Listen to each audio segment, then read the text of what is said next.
আচ্ছা, হনুমানকে সংকটমোচন ভগবান কেন বলা হয় জানেন কি? চলুন তাহলে জানা যাক। মহাভারতের যুদ্ধের সময় যে রথের মধ্যে শ্রীকৃষ্ণ আর অর্জুন অবস্থিত ছিলেন, সেই রথের উপরে গোপীধ্বজের উপরে হনুমান ছিলেন। আর হনুমান বসে সেই রথটিকে রক্ষা করছিলেন। অনেক যুদ্ধের পরে যখন যুদ্ধ শেষ হয়েছিল তখন অর্জুন শেষে জিতে গিয়েছিল।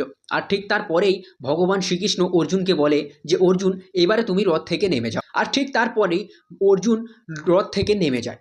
অর্জুন যখন রথ থেকে নেমে যায় তারপরেই ভগবান শ্রীকৃষ্ণ সারথি হিসাবে সেই রথে ছিলেন। আর সেই রথ থেকে ভগবান শ্রীকৃষ্ণ নেমে এসে হনুমানকে বলে যে হনুমান, তোমার কাজ সম্পূর্ণ হয়েছে, এবারে তুমি আসতে পারো। যখন হনুমান সেই রথটি ছেড়ে চলে গেলেন বা হনুমান সেই রথ থেকে বেরিয়ে গেলেন, তখন উপরে থাকা সেই গোপীধ্বজটি পড়ে যায়। আর তারপরেই রথটি ভেঙে জ্বলতে থাকে দাউ দাউ করে। তখন ভগবান শ্রীকৃষ্ণকে অর্জুন প্রশ্ন করে যে প্রভু, আমি যখন রথে ছিলাম ততক্ষণ পর্যন্ত রথ ঠিক ছিল, যখন আপনি নেমে এলেন তখন রথটি এরকমইভাবে দাউ দাউ করে জ্বলে গেল আর ভেঙে গেল কেন?